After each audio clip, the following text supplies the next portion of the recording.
Hello once again, family, friends, and fellow movie lovers. Jeffrey Michael here, and welcome to a puppet edition of Jeffrey Michael's Movie Reviews Extravaganza. In this video, I'll be reviewing that. Never mind, we're not going to do that. No puppets. In this video, I'll be reviewing the movies that were released on August the 24th, 2018.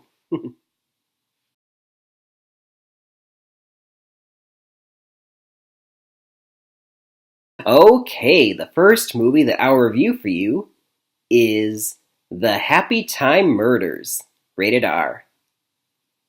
It stars Melissa McCarthy and the voice of Bill Beretta, and was directed by Brian Henson, who is the son of the late Muppet creator Jim Henson. You know, Brian Henson also brought you such films like The Muppet Christmas Carol and Muppet Treasure Island. Now, The Happytime Murders is an interesting experiment of a movie. It borrows heavily from a lot of other famous movies. First of all, it's an LA detective noir film in the vein of like LA Confidential or Chinatown. And it also, Happytime Murders, is similar to Who Framed Roger Rabbit in the sense that Who Framed Roger Rabbit was set in a universe where cartoon characters and humans coexisted, walked side by side. Also, The Happytime Murders, similarly, is a movie where puppets are real and they coexist alongside humans. That's the universe they're set in.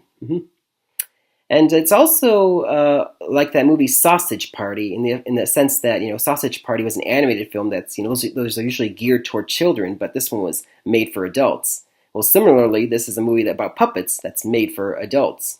Get it?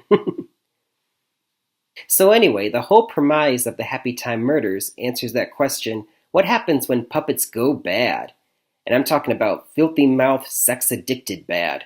But it's not very original. It's not the first time we've seen puppets go bad before. Crank Yankers, anyone? And the film somewhat works in that regard. But more on that in a minute. First, the plot. So the movie starts off, we're introduced to our main character, a small blue puppet called Phil Phillips, who is voiced by Bill Beretta. And the movie starts off, he's a detective, he's driving this car down LA, and it's in that LA noir kind of sense I was talking about, that he's narrating as he's driving. What a seedy, gone-to-the-gutter town. Boy, my life sucks ever since I got kicked off the force. That kind of narration, we find out that that Phil Phillips was the first puppet to be a cop in the LAPD. But during a standoff, involving a hostage negotiation, he accidentally fires a bullet and kills an innocent puppet in the crosshairs. And as a result, he's stripped of his badge and kicked off the force. And he's been disgraced. So nowadays, he's working as a private detective, and in the middle of one of his cases where he's investigating a porn shop. Did you know puppets like porn? Apparently they do. An explosion goes off, and many are killed, and one of them is in the explosion was a cast member puppet from a 90s sitcom called The Happytime Gang, which starred a bunch of puppets and one female human. And that's where the title comes from, Happytime Murders, because it's not long after that another puppet is killed, who is also a member of the Happytime Gang. And he's trying to figure out, who's killing off these Happytime Gang cast members? And so he teams up with his former ex-partner from the beat, Connie Edwards, hilariously played by Melissa McCarthy. And they're very estranged because she blames him for her getting shot during that standoff, and she had to have her liver replaced with a puppet liver. She's part puppet now. Wow. And so they have to learn how to get along and, reconcile their differences and solve the case and find out who done it. And all the while, we see puppets, behaving badly one after another. I mean, that premise works to an extent. I mean, it's hilarious the first time we hear puppets drop an F-bomb. And also a funny scene where these puppet prostitutes are propositioning Melissa McCarthy's character. Hey, sir, you want to have a good time with us? I'm a woman. That's okay. Yeah, we can still work with that. There's some, good jokes here and there. But overall, I found this movie was funny only to an extent. I mean, it got really old as it came on. Puppets behaving badly only works to an extent, because if you base your whole movie on that, then it only works for so long. It was kind of boring in places, and it was a very short movie, too. It was only like an hour and 20 minutes without credits, so wow, it was over with before you knew it. And the human actors do a great job interacting with their puppet, counterparts, especially Melissa McCarthy. She does a great job playing the cop who's angry and has to learn alongside with this puppet that she hates. And I thought she did a good job, especially in a scene where she gets high on sugar. Yep, you heard me. And yeah, it's good. And there's a lot of great gags. Where a puppet literally gets killed by dogs chewing on him, mauling him to death. But for the most part, the laughs were few and far in between. I mean, this is the kind of movie that had a great, interesting premise, but I don't think they executed it to the full extent that they could have. Overall, my grade, I would give it a C. Yeah, it's average. Like, it's fun in some parts, but for the most part, it's not really all that interesting. Would I recommend this movie to you guys? Only if you really want to see puppets behaving badly and, see a couple of great jokes. Otherwise, I don't know if I'd recommend it. See it for free on TV. If you want to see puppets behaving badly, I mean, you could always just watch, a rerun of Crank Yankers. That's a start, and you can stay home, on your. But would I suggest to see movie? No, see something else. Moving on.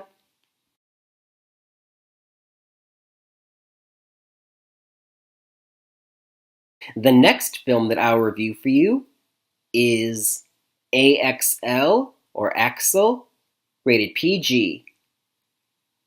It stars Alex Newstater and Becky G, and is a directorial debut of Oliver Daly. Now, AXL is about a teenage boy named Miles, played by Alex Newstater. And he's a motocross racer, and he's a bit of a cliche character because, he's an outsider, he lacks life direction, and he falls for the girl that's completely out of his league named Sarah, played by Becky G. And he tries to befriend a fellow motocross racer, but he turns out to be a bit of a bully because he drives him out to the desert, and then he and his buddies leave him out there, He's like, whoa. And so he's wandering around the desert trying to get home, and it's there that he comes across a top secret robotic dog created by the military. It was created by the military for tomorrow's soldiers. The whole idea is that, man's best friend is the most loyal thing to man. So, of course, a robotic dog would be the most loyal thing to a soldier on the battlefield. And this robotic dog was codenamed AXL or Axel. AXL stands for Attack Exploration Logistics. But we find out that AXL or Axel was part of this in this military base, and after an experiment that gone wrong, it's a sentient being that didn't trust its creator, so it broke out of the military base and wandered out in the desert until it came across Miles. And when Miles examines Axel, he finds a dog tag with a computer chip on it, and it pricks his finger and gets a drop of blood on it. And all of a sudden, the Axel examines his DNA and now recognizes Miles as its owner. So now it will do whatever he tells it. And so, of course, he's now finds out that it's used as a weapon. So he's trying to train Axel, just like any owner trains its dog, to be less aggressive, not to attack people, to befriend people. And he uses this to try to win over the heart of the girl, Sarah, and to attack that bully. And to also try to protect Axel from the government that's trying to locate throughout the desert, trying to find it and bring it back, because he doesn't want Axel to be used as a weapon. I mean, this all sounds like an interesting premise for a film, right? I mean, a boy befriending a robotic dog sounds like a great family film, right? Well, in the hands of these filmmakers, it could not have gone more wrong, ladies and gentlemen. And here's why. First of all, this movie is short. It's 90 minutes. It's not very long. Second of all, this film... I mean, the main problem I have is the script is just lame. I get the feeling that the script is so lame that they couldn't afford any actual actors. That's why it's filled with a bunch of unknown actors that you never heard of before. The most recognizable name in the cast is Thomas Jane, who plays the Miles' father. And even then, he looks like he's so bored in the role when you watch the movie.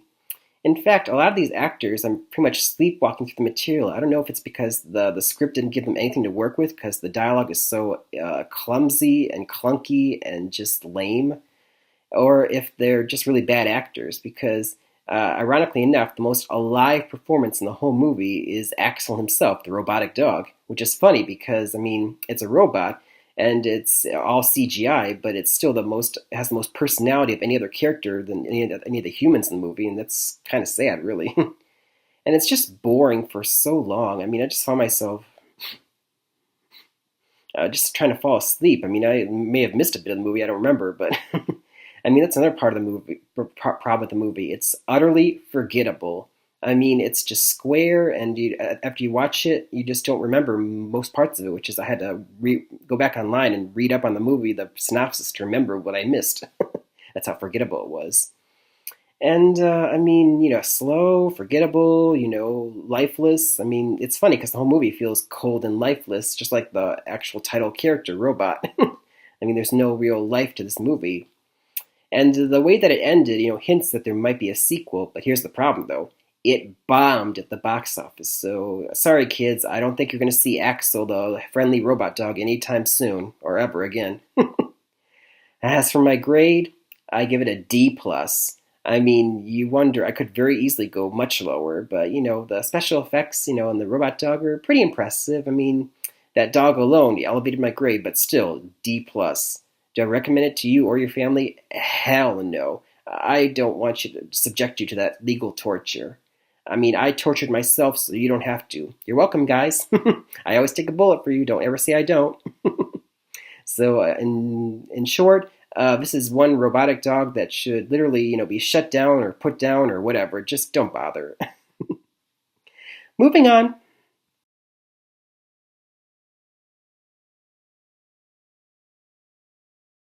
All right, the last movie that I'll review for you from August the 24th is Searching, rated PG-13.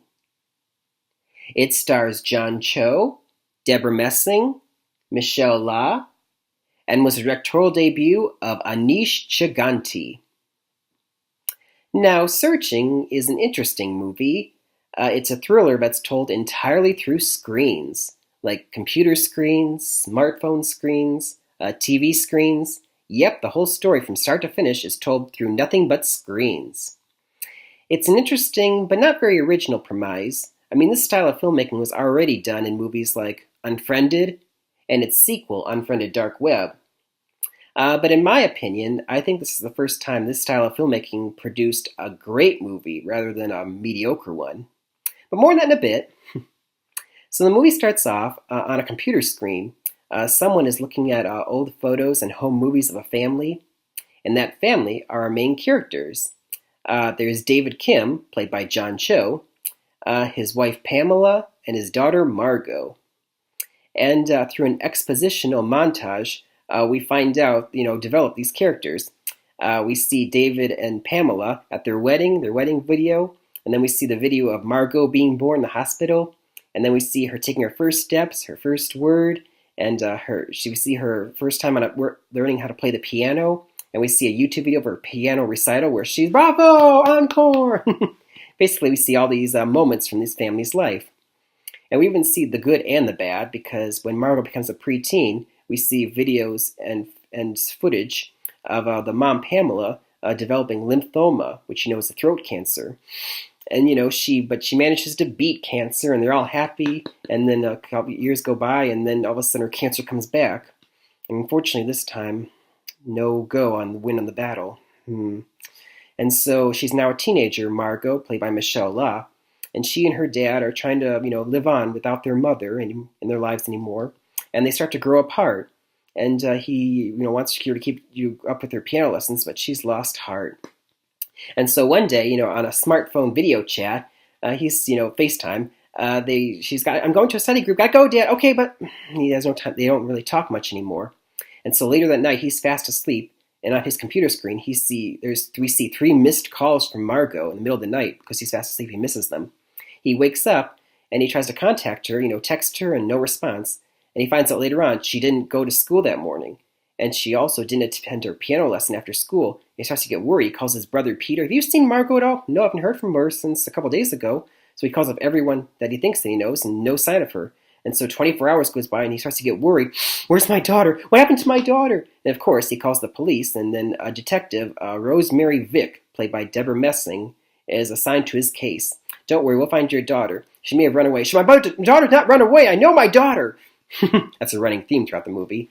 And she says, you were going to need your help. Contact, her Facebook, her social media, any of her friends that will help us in the investigation. Can you do that? Yeah, I can do that. So the most of the movie, he's trying to piece together what happened to his daughter Margot. And as he's going through Facebook and talking to all these her supposed friends, oh, I didn't know Margot that well. She ate at lunch by herself. What, on Friday? No, every day. And he finds out the last 6 months she stopped going to her piano lessons. All that money that she was supposed to use on her piano lessons, she's been putting into a secret account, $2,500. Well, where'd the money go then? Because that account no longer exists. And why was she not telling me any of this? I know my daughter. She wouldn't do this. And then at one point in the movie's like, I didn't know my daughter.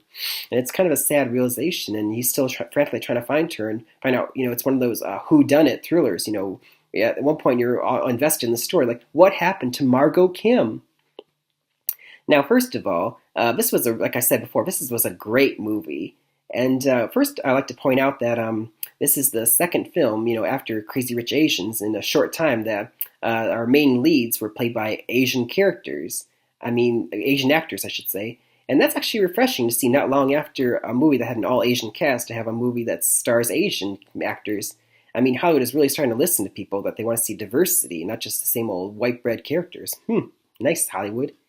And the acting, by the way, is phenomenal, especially by John Cho. He does such a great job in the grieving father role. You feel so horrible for him that he didn't know her, and he's trying so friendly as a father to find his daughter. You really feel for him. He does such a great job. And the movie is such a great thriller, told only through screens. It's very Hitchcockian in that it's very, tense and very suspenseful, and you're invested in these characters. Like, they do such a great job developing them that at one point you're like, please help find Margot. Please let her be alive. Please let her be okay. You're trying to figure out who done it. The movie does a good job also of keeping you on the edge of your seat. Like, who did it? Like, I tried repeatedly. I think, oh, it's obviously this character. It's like, oh, it's not him after all. Well, obviously it's this character. Oh, no, it's not that character either. And at the end, when it's finally revealed, the twist, you're like, whoa.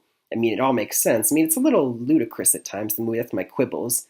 And there are a couple times where the director had to cheat a little with the screens only concept, because at times it's like, okay, we watched a funeral procession on a computer screen. It's live and I don't know, but he had to strain a little with the footage. But overall, though, this was a great thriller with great acting and great well-developed characters and a great whodunit.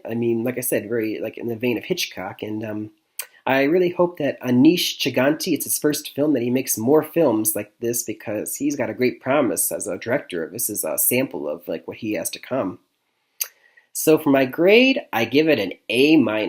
This is a near perfect thriller that will invest you once you start watching it, and you'll be rooting for the characters. You will be all happy, and you will be sad. I won't reveal the ending because it's either happy or sad. I can't tell you that, but you will leave immensely satisfied that I recommend this movie to you, which I recommend to everybody. Out of all the movies in this video, go and see this one.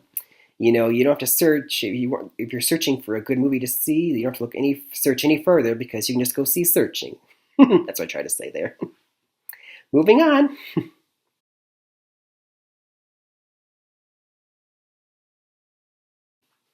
Hey, boys and girls, it's time for the recap. Recap, everyone. The Happytime Murders. See?